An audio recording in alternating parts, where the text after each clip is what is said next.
Hey,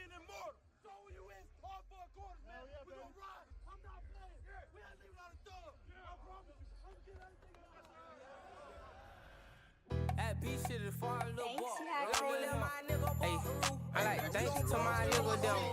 We gon' play with them pistols here. We smoking dank in my liver, yeah. We get shit wet on river, yeah. We get shit wet like the river, yeah. I wet shit like Austin Rivers, yeah. Hey, check me out. On my side is getting wicked, nigga sliding. Mama told that boy to shake the city, so he ride. On that Mac, it be a titty, show no pity when we diving. Roll your brother in the gang before he hitting, why you hiding? OG now be dropping bags, no I don't, bitch, why you lying? MS closet popping tags, spent 5 racks on my designer. Put 15 up on your ass, but that's your ass. What's up, everyone? Welcome back to the Sideline Surge. A little bit of a late recording tonight, but it's alright. We still get it through. We got some week 9 business to talk about in college football and some top 25 updates. As well as, now that we're getting into, we're I think more than halfway through the season now, getting very close to that playoff season. We want to see, who's in the top 10, who's kind of set now, who's kind of settled their position. So this is, without further ado, I think the first big game that we gotta talk about, Texas A&M and LSU. The game, not so much to talk about. The Aggies beat them 49-25. Not much to talk about there. However, the fallout of that game is something I want to talk about. LSU fired head coach Brian Kelly, who you and I both know has been a staple of LSU football for a while. He's been there for some time. Now that LSU is going to be moving on from Brian Kelly, what is next in your eyes for LSU? It's like you don't really know, to be honest. Like Brian Kelly, he's been there for a very long time, so it's like for him to have so many good seasons, and then now it's like, they're not playing as good as everybody knows they can. It's difficult because it's like, do you think it's him, or do you think it's just like just the team is playing bad? So it's like it's definitely a lose-lose situation, because now it's like you're putting the risk of trying to find another coach, or really just trying to finish the season off without actual head coach, and possibly still make rankings or anything. Like you're putting, it's too many risks involved with that, but I mean, this could be a good thing for him. It could be able to, it could really help them be able to just elevate overall. I mean, he's a very good coach. He's always been he's been there before we were even born, so it's like, for that, it kind of doesn't even really make sense to really keep him if he's not playing that good. But another thing too is you have to make sure whoever else comes in, it's like you can't like not give them the full team. That's kind of a mistake that a lot of programs will have. Like, it's like, oh, they just let them do whatever, but not like let them have full like leadership of the team. Let them be able to actually coach and stuff. So I don't know. I feel like it's definitely not something that people are going to like have high hopes for, especially this late in the season. Definitely. I mean, he's been in the game for a long time. Like, it's definitely crazy. Oh, oops. It's definitely crazy because he's been in the game for a while. He's been coaching LSU since post-pandemic, and for like 4 years now, 5 years.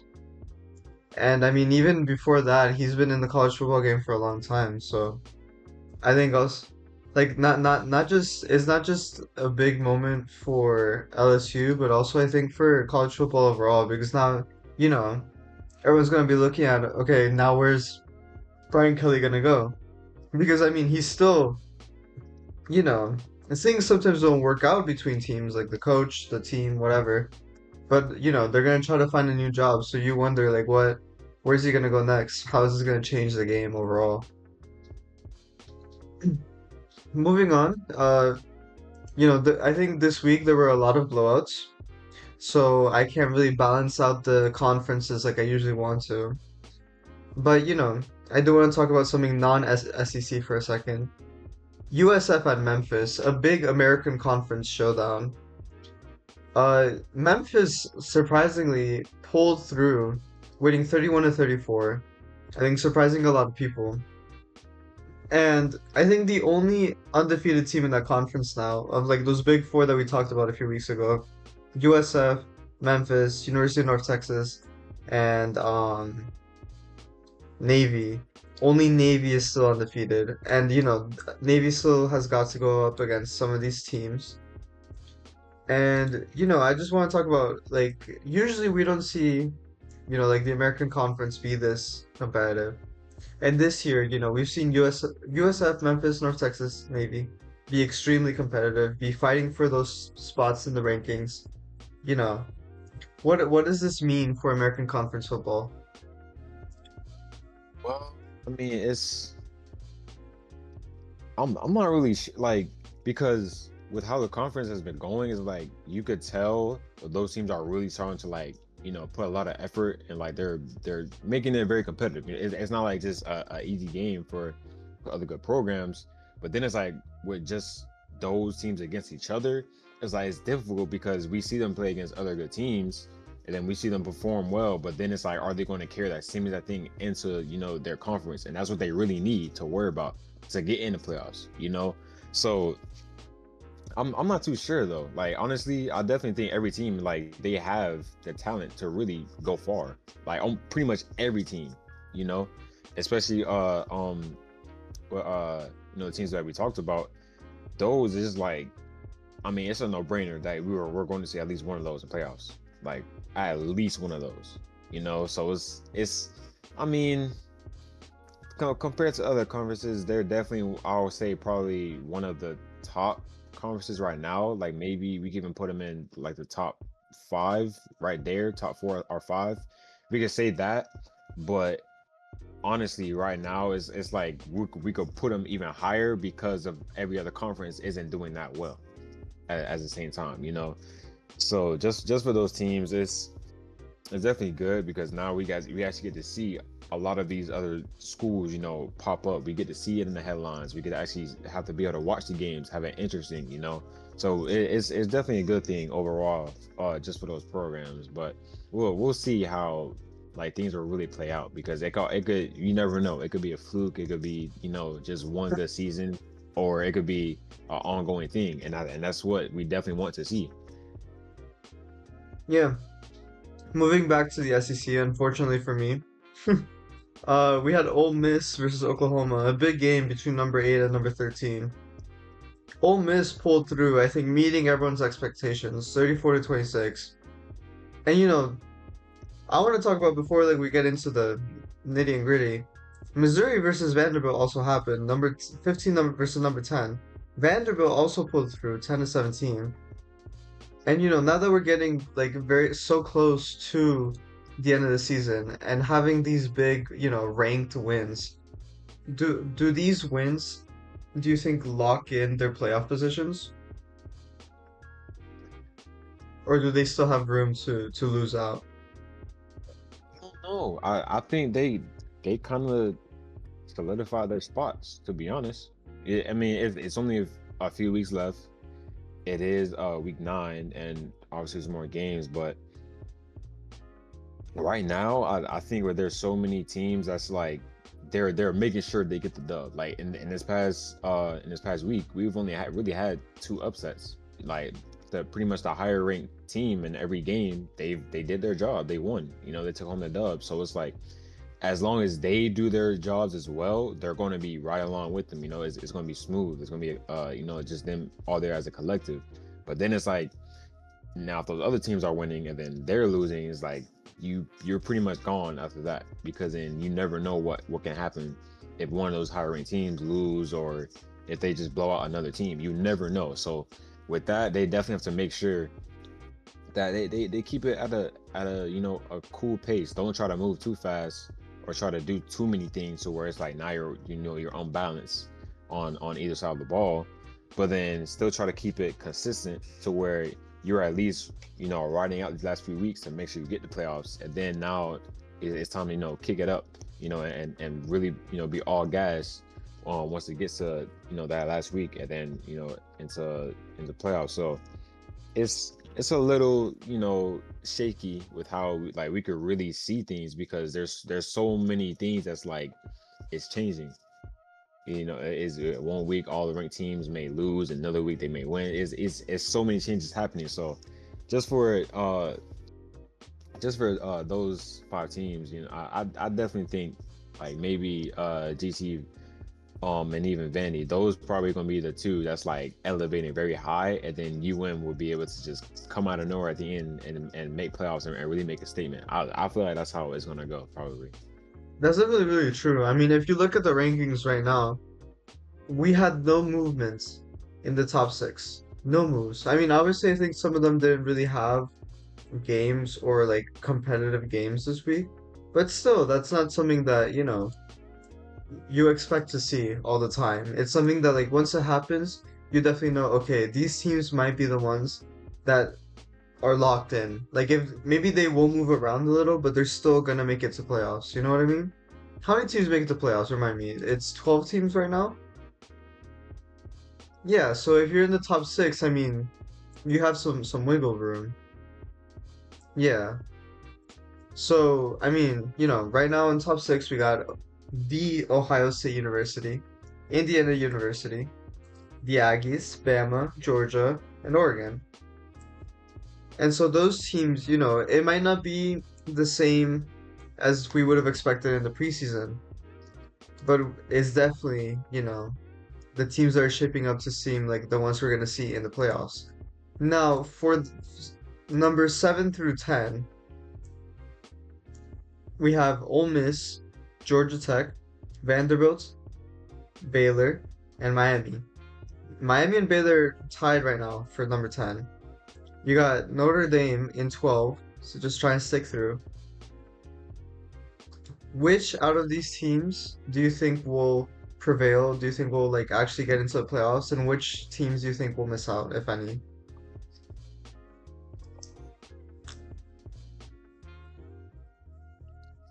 I don't really. I feel like right now it's kind of even, to be honest. Like, obviously we haven't really seen Ohio State go against like any crazy schools yet, so it's like they still have their spot solidified. And then with Indiana, they're proving out a bunch of people wrong. Like they will always come out strong and just be whoever they come across. And then it's like for other teams like Texas A&M, we can even say Bama, and then we even say Oregon as well. Like those teams is like it's really hard to tell, because they may have like a great few weeks in like games, and then it's like right at the end they just stop. Like the finish line's right there, and they just don't pull all the way through and finish strong. So it's kind of hard to tell with those teams.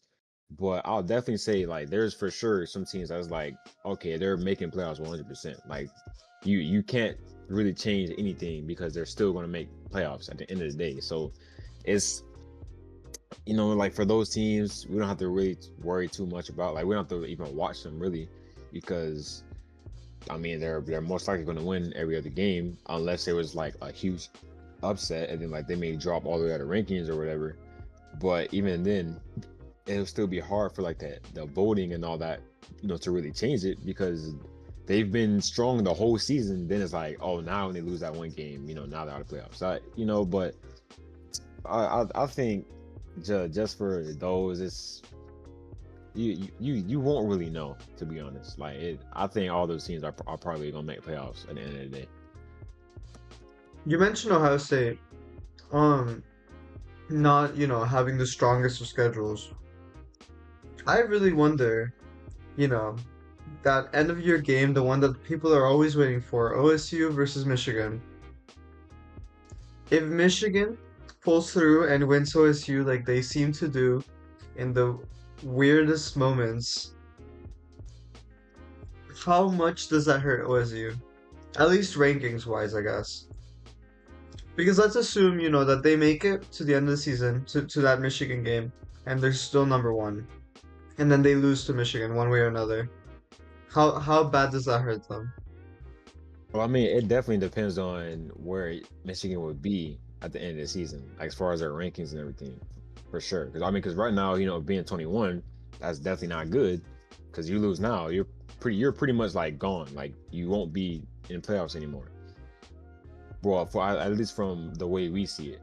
But And they've been in and out like most of the season. yeah, exactly. So it's like for them, you lose to a inconsistent team. It's like, I mean, you kind of pretty much dug your way out of the playoffs.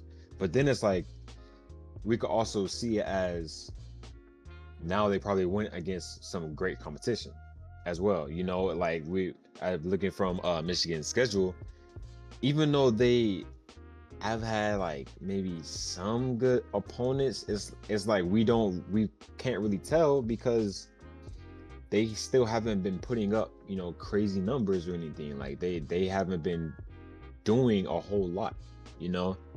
And then even with them playing like Oklahoma,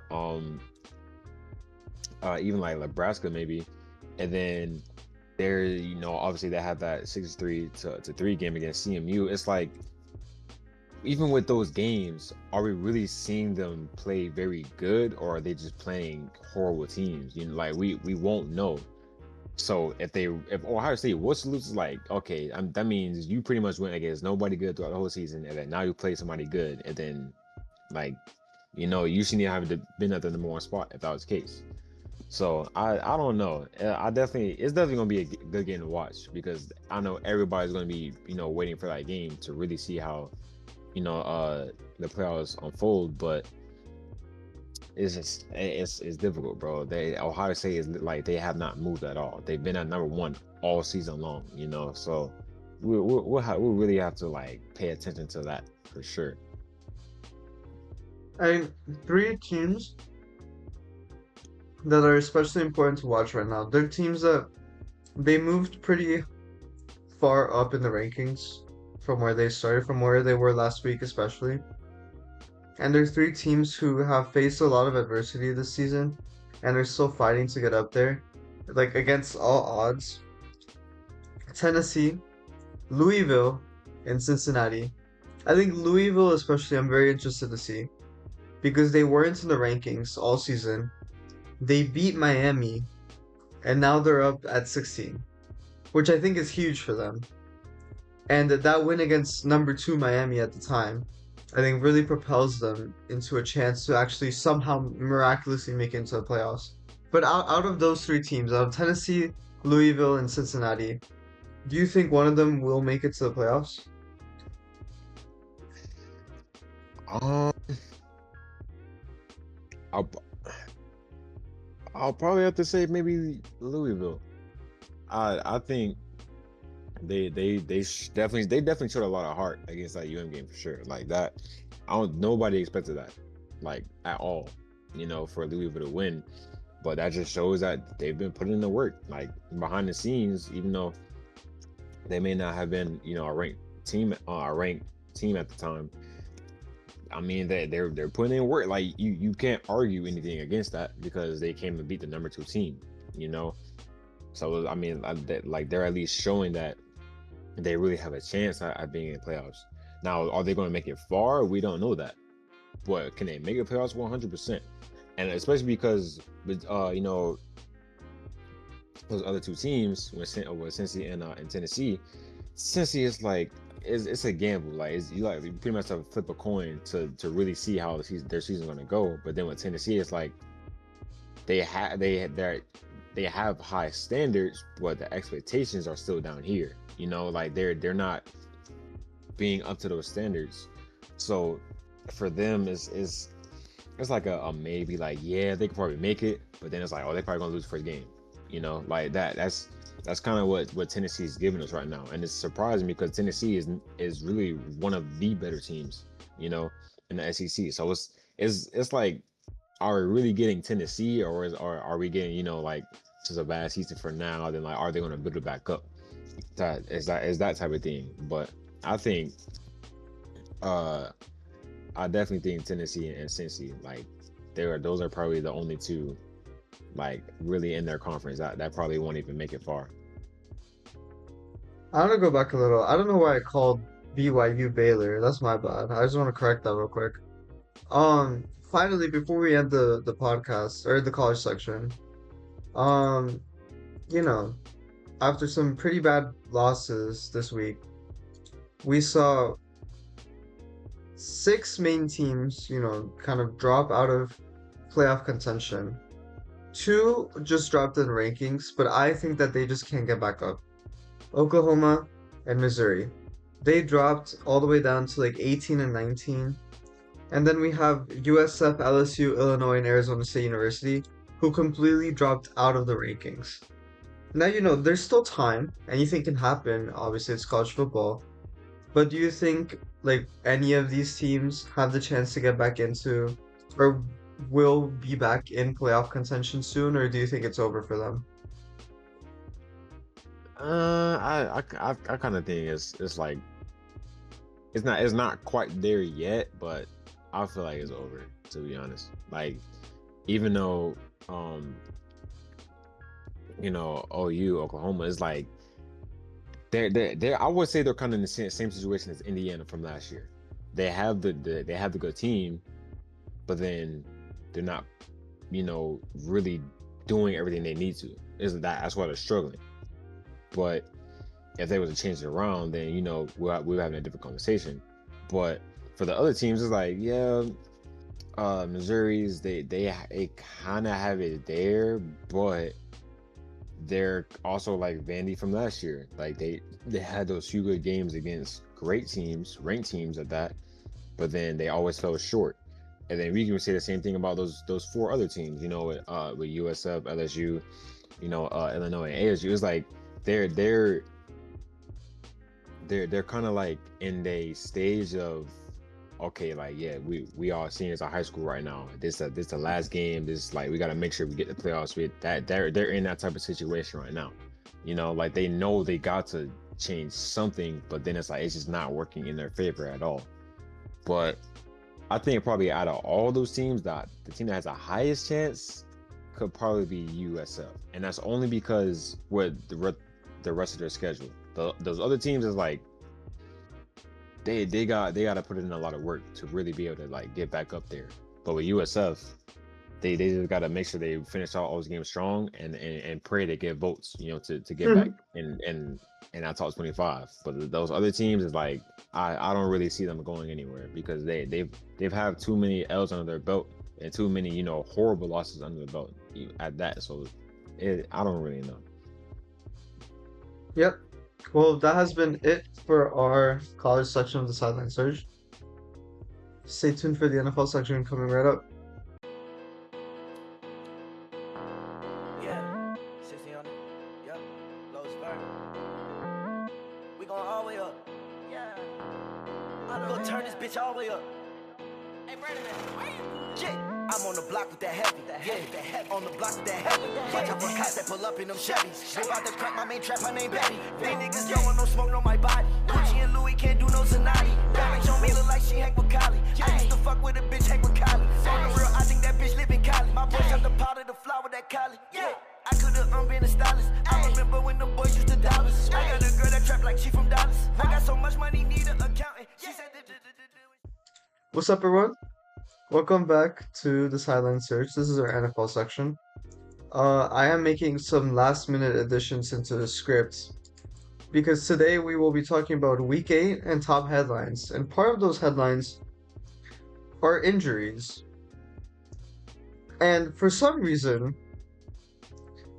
everyone decided, it's unfortunate, but so many people decided to get injured this weekend. I think I'm seeing here at least two that we should mention, one that we really need to talk about, and one I do want to say, it seems that Lamar Jackson will be coming back on Thursday to play at Miami, which, like, poor Miami, but, we'll get into that. I also do want to do, like, a little update on Monday Night Football. It is Monday right now, 11:49 p.m. Commanders-Chiefs game already ended. A tough loss for the Commanders, 7-28. I think before the season started, we had high hopes for the Commanders. We had seen Jaden Daniels come off a great rookie season, and granted, he's still playing decently, But I don't think we've seen the Commanders play to up to our expectations. Why do you think that is, Samaj? Well, I mean, it's kind of simple. Like the rest of the team isn't doing their job.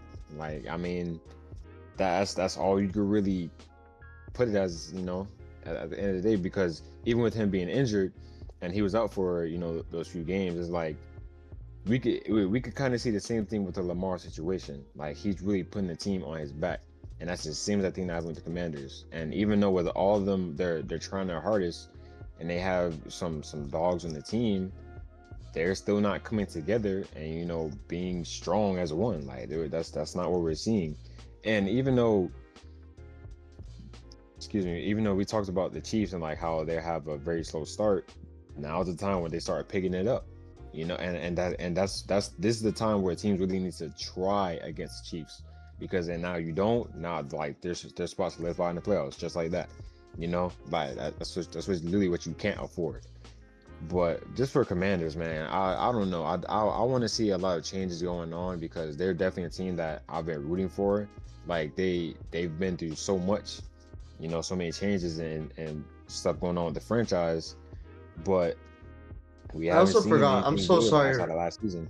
I'm so sorry for interrupting you. I also forgot. Jaden Daniels is out, injured. I completely forgot about that. Is Marcus Mariota behind the wheel right now? But, So yeah, let me reframe my question a little. How much do you think that Jaden Daniels, that his absence is hurting the Commanders right now? I mean, you're talking right now about how just like the Lamar Jackson situation, like he's putting the team on his back, but there's no way to like. There's no other way to put it, bro.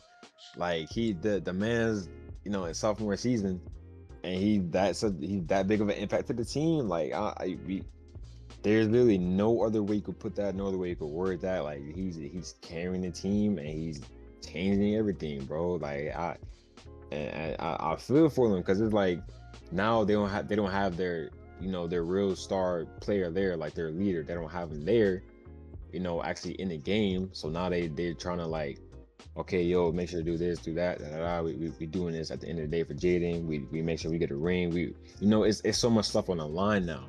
So we'll have to see when he comes back. I definitely hope speedy recovery, and he's fully recovered. That way he can finish the season. But his I status don't is know, man. supposedly up in the air for the Seahawks game next week. Yeah, I don't know, man. And that's honestly the worst too, when it's questionable, because now it's like he could probably sit down for multiple weeks. Yeah, So and you don't know if you we want don't to play them because it can risk them. as exactly. So I don't know, man. I hope Commanders are able to hold off strong until he comes back. Moving on to regular scheduled things, we had, I think, a surprising game. Some hope for two important teams. The Dolphins beat out the Falcons, which I mean, the Falcons. I don't think there's much to talk about in this game. The Falcons, I think, are an notoriously inconsistent team this season, beating teams like the Niners and then losing to teams like the Dolphins the next week, beating teams like the Vikings, etc., etc. But the Jets finally get a win against the Bengals team, which granted isn't doing great, but seemed to do great last week. So now that the Jets finally get a win, is this the moment where they have to really grab on and take it to 6-7, 6 straight wins? Like they have the chance to do the funniest thing ever, or do you think this is like a one-off thing for them? It's over, bro. It's over. Season's over, bro. Like, I mean, we've seen crazier things happen, but it's like, bro, when you really just gotta win like that you could pretty much call it wraps from there, because now you're hoping on so many other teams like playing horrible, and that's like there's gonna be good teams at the end of the day. So other than that, like they might as well just try to tank the rest of the season, get a good pick, first round, something like something to try to help.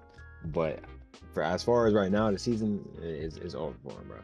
I feel so bad for them too, because they gotta play the Bills and the Patriots twice in the season, bro. Like, what is that? That's not even fair. Like, damn. Anyways, moving on to some more positive things, I think. Dallas at Denver. I think we always talk about the Cowboys giving like a 10% buff whenever they play away to the home team. Um, they lost 24 to 44 to a an extremely nice Broncos team. I can't lie. Bo Nix out here showing why he is, I think, the franchise quarterback for the Denver Broncos now. Almost 250 passing yards, 4 touchdowns, no sacks, by the way. And the rushing game, 2 touchdowns for RJ Harvey. Like, I think this is just a dominant game for Denver. And we were talking last week about how, the teams that we think, are some of the biggest leaders in the league right now. And you talk about the Colts, but now this Broncos team, how good do you think they are right now? I mean, they're definitely good, but it's like we kind of have to hope they do that against the better teams. You feel me? Like even though Dallas literally has the talent there, like they really do. You have top names there, you know, but you still gotta, you know what I'm saying? Make sure you're doing what you're supposed to do. But then when it comes to teams like you can even say the Colts, you can say the Broncos. Then again, we can say the Seahawks, other teams. We can say the Bucks. All those teams that are on the rise. Denver and the Colts are the strongest too, and the only reason why is because they're establishing themselves as a team. It's not like one player, is trying to do it all themselves, or not only not trying to do it themselves, but like they have no choice but to do it themselves. So it's it's kind of like a scale, like there it is really, outweighing every other possibility. But I definitely think Denver and Colts are like those two that we have to look out for, and then it's like the other teams, like they're going to be on the rise. Like you can't Patriots, stop them. Bills. Exactly, like you have to watch those teams Mhm. because they're going to be creeping in. But I don't know, man. I love what Denver is doing. They've really changed around a lot, just in the past 2 seasons, and that's not something that you would normally see from every team. Like we've seen it a few times in the last like maybe 3 to 4 seasons, but for it to happen this fast and this good to where they're at least being consistent. I mean, hey, like you gotta like clap it up for them. You gotta give them their flowers because that's not something easy, especially with Bo Nix, where he wasn't even like fully starting last year at all. He wasn't even, he didn't start the season being a starter. So for him to come out and be able to lead the team like that, I mean, it's like, and there's nothing else you can really say about that. He's doing his job, and defense, they're doing their job as well. And now then you could put some more weapons around Bo Nix, even like I mean that's Super Bowl bound team right there. If you really play it smart, that Super Bowl bound team. I'm especially excited to see the Broncos play the Chiefs because they got to play them twice still, and those are going to be later in the season. So those are definitely going to be good games. And the Packers. But speaking of the Broncos, we got to get into some headlines. We got to get into some injuries. And I think the first injury we should talk about, since we're already talking about the Broncos, Pat Surtain suffered a pec strain, pulling down George Pickens against that same Cowboys team. And now he is expected to miss multiple games and could be a candidate for injured reserve. So, they're losing an important player. We had Carson Wentz from the Vikings, who the Vikings had been depending on a lot, go down as well with an injury. What was it? Ankle? Oh, So let's see here. Quick pause while I search it up so I don't get it wrong. no, it was Season-ending shoulder yeah, injury. shoulder. So that's another, big, like huge injury that happened. And the third one, and I think the saddest one that we need to talk about, obviously, is Cam Scatterboo. suffering a dislocated ankle. You know, we've been talking about this Giants team with Jackson Dart now at the helm. And we saw some real brotherhood, I think, between Scotto and Dart. And the Giants did go on to lose that game, if I recall correctly, against the Eagles. A big game for sure.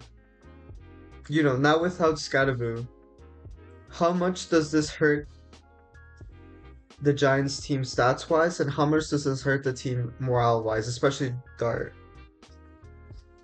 Morale wise, it's a no brainer. Like that was like that was your dog. That was literally your brother on the team. Like they established that connection so well, and then not even just between Dart and Cam, throughout the whole team. Like we could see they're really bonding, and they're really growing, as one. And then even stats wise, it's like, I mean, they have to hope they're able to be able to still win games. And we people aren't going to admit it, but we know that Cam is really the sole purpose of why they have been winning so many games, and he's been doing everything that you will want him to as a running back. He's not just making sure the reads are right, get some yards here and there, score a touchdown. He's making sure that he's being a running back overall. He's doing every single assignment that you give to him. So for that, it's like, now we're definitely gonna see some touchdowns not even be scored now. Now Dart has to try to rely on his throwing ability a little bit more. And even with that, it already hurts because you have your star receiver, Lee Neighbors, you have him injured as well after the season. So it's too many things that's like piling up for them. But I think everybody can agree that at some point they were rooting for the Giants because they've really been able to prove a lot of people wrong. So I don't know. It's hard to tell stat wise. I still think they're probably going to be able to score like maybe 3 touchdowns a game if they have some miracles pulled through. But I know morale wise, bro, it's like you have two star players go down the same season. That's difficult, and out for the season at that. Like that's definitely something you don't want to happen at all for a rising team. I think the third thing that we can't forget about this injury is that Scottaboo is a rookie. And getting injured, especially like this with a dislocated ankle, I regret searching up the video of the injury. You know, how much, I mean, we've been seeing Scottaboo, he's been dominating, he's been playing amazing. How much does that hurt him, at the start of his career? How much does that hurt the lookout of his career? Or outlook, sorry. I mean, ankle injuries are like, they happen a lot. Honestly, they're pretty frequent. As really one of the most common injuries is can either be something with ankle, you even say shoulder, or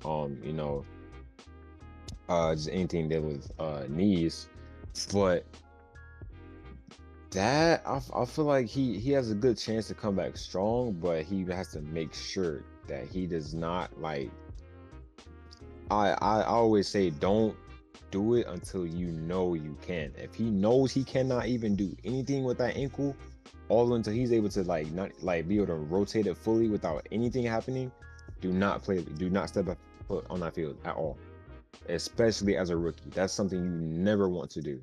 Because now we could see possible, repeating of event. Like, we could see so much stuff happening. And it could be repeat. He could ankle, happening right now, then season later it could be same as that team was ankle, or it could be something with his upper leg because of his ankle. It could literally be so many things leading onto each other. So that's definitely something you don't want to play with. But I think he's young. I'll say that. And even with him being in NFL, it's you have the best people around you. You have the best system. You have to make sure that you're not only relying on your team doctors and stuff like that. Make sure you still doing your part at home, making sure that you eat the right foods to make sure your body recovers, making sure you're doing a bunch of other stuff. So I definitely feel like he'll be able to come back stronger, 100%. Especially because like now he got used to it. You know that ankle is not like it's so fragile. It's gonna snap the same exact way again, or it's like nah. As long as he makes sure he recovers right, his ankle is gonna be perfectly fine. He'll be able to prevail, come on strong, and beat the Cam Scottaboo that we all know. You know. Yeah. Okay, moving on. I do want to take a moment and pick the one seed between the two of us. I definitely have my picks. I'll let you think about yours for a sec. I gotta go. I think we've been talking about the Colts a lot. I'm gonna pick the Colts as the one seed. I don't think anything can stop them right now. Looking at them, I see no issues with this team performance-wise. Maybe an injury, but that's not something you want to wish for on anyone. And then for the NFC, I do think it'll be between Green Bay and Philly because they both have beat the Buccaneers, which I think eliminates them from contention. And the Buccaneers have beat the Seahawks and the Lions, which I think removes them from contention, at least for now. I will say the NFC is very competitive right now, extremely competitive. But in my opinion, it will be between Green Bay and Philly. What about you, Samaj? Who do you think? Number one, I mean, I don't know. It's kind of hard to like really go against the Colts. To be honest, they're definitely like that team that I mean, like they're 7-1. There's no other team that's 7-1 right now. You know, so I don't know. I definitely think they're a strong contender. But if I was to go with somebody else, again, I have to go with the Broncos, man. Because it's like even though they're playing very well, a good amount of teams play well, but they don't play well at that high of a level and that consistent. We don't see that.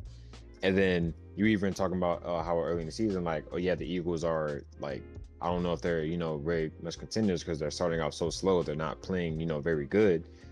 That now's the time where teams really start to pick it up and be on the go, because it's like that's when they're testing it out. This first few weeks they're kind of like getting it in rhythm, but then once it gets to a certain week, it's flip the switch and they're all gas from there. Like they're not stopping, just full steam train ahead. But it's still hard to tell, bro. There's so many teams that's like they're all maybe 5-1s, 6-2, or even like I could be even 5-2. Like it's bro, it's hard, bro. I low-key Like feel like there's no other team, bro. The Patriots could, like, I'm looking at the schedule right now. The Patriots could theoretically snipe the one seed from under the Colts and the Broncos because they don't play each other. The Patriots don't play the Colts or the Broncos. The Colts already beat the Broncos, but the Patriots and the Colts don't play each other. And the Patriots still get 2 games against the Jets, which should be easy dubs. They still get a game against the Bills and the Dolphins, who they already beat. They're gonna have a game against the Giants, who might not have 100% of their team available. A Bengals team that's struggling, an inconsistent Falcons team, a Buccaneers team that hasn't seemed to be able to beat the good teams. I think it's very possible that the Patriots just take the one seed out from under the Colts. I hadn't even considered that yet. But I Well, mean, like in the AFC, it's crazy how we're talking about, the one seed in between maybe three different teams. And then the NFC, we're talking about it between maybe like 5 different teams. Like when you think about it, like that's a little crazy. well, I don't know, bro. Like, well, because like NFC, I mean, obviously you have Eagles being 6-2, then you have number one in NFC North, the Packers. But then like right under that, you have about 4 teams that are just right there with the Lions. You have Lions that's 5-2. Then you have Seahawks, and then the Rams, and you even put 49ers in there, they all have 5 wins. Like they're right there, you know. So the NFC, like you don't really know. And like I said before, Tampa Bay, them being right there, they're that team to look out for. You know, so it's very hard to tell like who's gonna be able to come out strong Even the Giants. I in mean, that the conference. Giants are 2-6, and we had just before this injury, obviously, we had seen them come out a lot stronger than we had expected to see them. Like, I don't think their position really reflects how competitive a team they've been, which is like definitely crazy. But now, to end the NFL section, we must do the segment that you suggested doing, picking the sideline surge team, where we will pick one quarterback, two wide receivers, and two running backs that we think will do great on, I don't know, player props, fantasy football in general. And we're going to track this sideline surge team throughout the next few weeks. Hopefully, we won't have to make any trades or put anyone on injury reserve. Who do you want at quarterback, Samaj? Mm. These are definitely a lot of considerations you gotta be making right now. You got a lot of choices. Could make a lot of mistakes here. Right now, it's just I'm not I don't really know, man. I definitely have like a top, I guess, you know, maybe 3 that we could pick from, especially because I'm like, if the season went different, I know exactly who I would go for. But right now, it's like, I mean, you have either an injured quarterback or a quarterback that's on a bad team. Like you know, I'm not too sure. But right now, I definitely think Daniel Jones could be a competitor. I definitely think Mahomes is still there because like he's pretty much carrying right now for the Chiefs. So it's, I mean, you kind of have to at least put him in there. But I'm other than that, I'm not too sure, bro. Like I don't really see any other quarterbacks performing as well as like that top, you know, that top 3. And then it's crazy, and we could even say that because right now, even with Lamar not even being in, he's still top 5 as out of, you know, all quarterbacks right now. Like, and that's crazy because he's been out for a few games already, you know. So I mean, like it's I don't know. Right now I definitely think Mahomes will probably have to be our quarterback because he's dominating, bro. Like I mean, is Can't do nothing can that you though. say I to that. can't. I cannot. I But cannot who else pick. can you put in that spot? Who else out of right now, the top 3 quarterbacks right now are Dak Prescott, Daniel Jones, and Mahomes. Who out of those 3 can you put? That's a good That you could point. That's really a good point. That's a that you good could point. really rely on to at least still put up some fantasy points. You're like, even if the season goes bad, like those, he's still bound to put up great numbers as the QB. Like you can't argue that. But the question is, right, for all three of these quarterbacks, at least Dak Prescott and Mahomes, we know that there's always some point in the season where they start playing bad, where, they need the rest of their team to pick it up. Prescott's team does it, Mahomes' team does. Daniel Jones, this is an extremely new form of Daniel Jones that we've never seen before. Which means, we can take the risk and find out who this guy is. Or I think we should take Drake May. And I'll tell you why. I'll tell you why. He's number 4, and he's only going to play, I think, the Chiefs out of this list. And we all know the Patriots are fully capable of beating the Chiefs. And they're not going to play the Colts. They're going to play the Jets twice, which is going to prop him. There's going to be stat padding. Like, you can't deny it. It's just going to be stat padding. They're going to play the Bills and the Dolphins, who they've already beat once. They're going to play a broken Giants and Bengals team, like I already said before. I think Drake May is the quarterback to take here. They're not even going to play the Chiefs. I mean, you're right, but at the same time, think about like even though that they beat Bills, of course, Jets, we don't have to worry about that. That's not that like that doesn't mean Bills are going to lose again, especially with how they know the season the team is going. Like it's I it's kind of like the amount of same risk as like if we were to pick Daniel Jones. Really, that's kind of like the same amount of risk we're talking about, because even with Colts, they still have some competition left. They still have Steelers there, still have the Chiefs. Is you can even put Texans in there, and then you have Seahawks, and then 49ers, Jags, and Texans again. Like so it's like even though those are teams that they probably can beat, there's still a high chance that it can go wrong.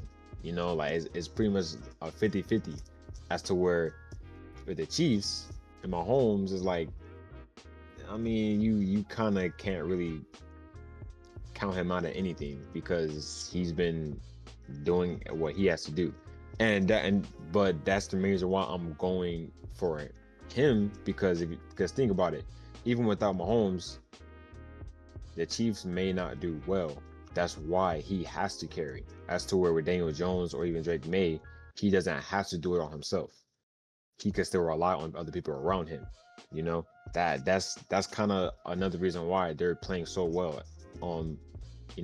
To add on to that.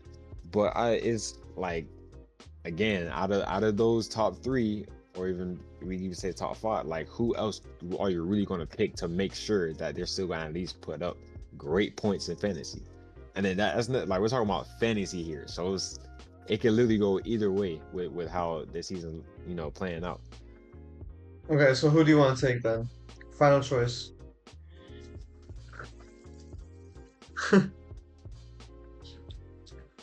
I don't know. I think Daniel Jones is too risky with how much good teams they got to play left.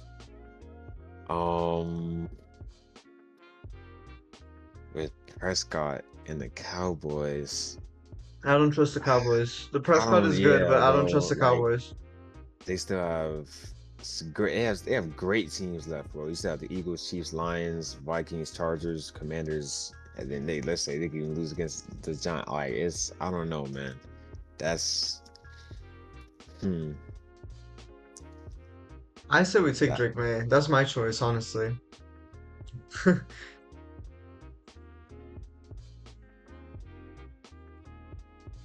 No, man. This is difficult because like they still got Bucks, Bengals, probably a more put together Bills team. Ravens, they might skyrocket if Lamar stays healthy. That's difficult, bro. That's honestly difficult. I say we take Drake May. Looking at all these schedules, I don't know, because they're all even. They have probably like maybe 4 good teams that they're gonna play against. They're all even. So I don't even know. It really comes down to who's just carrying the team. Like I don't know, bro. So look at this Chiefs schedule. They have Bills, Broncos, Colts, and then Texas, Chargers, Titans, and then Broncos again. I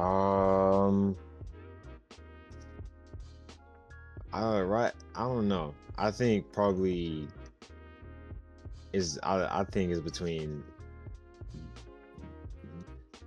Daniel Jones and Drake May. It might have come down to a coin flip. Like I could go with either one of those right now, only because even though Mahomes is good, I know the game that's definitely going to mess them up, or the few games would for sure be Colts and Broncos. I know then that's already 3 games right there, and then there's no telling how that Bills game is going to go. That's 4 right on top of that, and then Texans 5. So probably I think for the games that like for sure going to solidify it, it'll probably be Colts or Pats. So right, it's really a coin flip. Like I'm fine with either one, if we go with Drake May or Daniel Jones. Okay. I say we take Drake May just so that we can take like Jonathan Taylor for rushing, because I think we both know we're gonna pick Jonathan Taylor for running back, and so that way we're not picking, from the same team too much. So let's do Drake May. Let's lock in Drake May. And then, I think we both know it. For running back, we're taking Jonathan Taylor as our RB1. I mean, he's been playing amazing. He has, I think, the most touchdowns right now. He's the leader, the rushing leader right now in the league. He has, if I'm not mistaken, the most touchdowns at 12. So I think it's just a no-brainer for me. I do want to see though, who should be our number two? James Cook, without a doubt. Cook? James Cook. And I would go for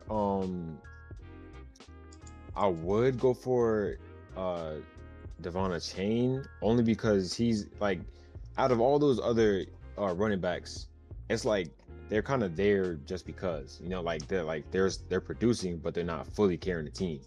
That's kind of what we're seeing right now as far as all running backs, because even when Saquon has been playing as good as we know he can, just fully overall hasn't. And then we even say Jahmyr Gibbs, he hasn't been doing that well. Bijan, he's honestly, really like the last hope for Falcons, as Penix, he's struggling with have a connection with receivers. We already know Derrick Henry is not doing that good. CMC, Krishan, rookie, he's on the rise, but he's not fully there yet. J.K. Doddle's on a Dobbins, bad team. yeah, like it's difficult, bro. So I definitely think Cook will probably be like the smartest choice here, because he's been balling. Like ain't nothing we really do against that. Okay, let's take Jonathan Cook the third. I think honestly, even though the Giants aren't doing like amazing ranking wise, I would have definitely taken um Scadaboo had he not gotten injured. I think that would have definitely been a lock. Okay, next up, obviously we need our receivers. Two receivers. I think you already know. I'm biased. You already know who I'm gonna want as our WR1. Give me JSN. The best wide receiver in the league right now, I think, is definitely JSN. Now for a second one, we have a lot of choices. We could go here, Igbuka. We could go, especially now that Mike Evans is not there. We could go Pickens. We could go JJ. We could go Chase. We could go Nakua. We could go Amon Ra. Tell me, Samaj, who do we want as our number two here? Oh man, I'll say the smartest choices would definitely be Jamar Chase, only because even though, like they have no running back. Like we gotta put that plain and simple. They have no running back, so you gotta air it out. And who else to air it out to other than Jamar Chase? That's like, he's going to stack points. But the other two, that's for sure like going to solidify. We could put Egbuka there, because he's pretty much the number one option right now. And you have a great quarterback, throwing you the ball with Baker Mayfield. So like that goes hand in hand. And then for that third one, is really in the air. We could say Pickens, because we know how good of a receiver he is, but it also depends if that can get him the ball. Like that's all it is at the end of the day. But I don't know, man. With these other options, it's like it's hard to tell, because they're on decent teams, but they're not getting the ball as much, or they're not producing. So I'll probably say like the number one safe option will probably be Emeka Egbuka, bro. Like that's probably the I'm number comfortable one. with that. Because like you can't argue that Cincinnati, there's no telling how Flacco is gonna perform the rest of the season. There's no telling how Dak is gonna get Pickens the ball. And then even with other teams, Jefferson's struggling right now. Devonta Smith, he's definitely struggling, especially with them not even being able to get AJ Brown the ball, So it's like, imagine Smith. And then we also know CMC. He's not even receiver, but he's still top 10 for receivers right now. But he doesn't catch the ball like that. You can't put him in there. You can't put Amon-Ra because Lions are not like the Lions from last season to now. Like, I don't even know. I really don't know. But Imuka is for sure the smartest choice here, if we're being honest. All right, I'm locking it in. So everyone, now that we've locked it in, we will be checking back with our team, with the Sideline Search team, each week, and we'll see how they do for the season. Hopefully, we don't have to put anyone on injury reserve, and hopefully, we don't have to trade anyone if they do bad. So we'll see how that goes. But anyways, that has been the Sideline Search podcast. I'm gonna go to bed because it is almost 12:30 in the morning. And we'll see you all later. Bye bye.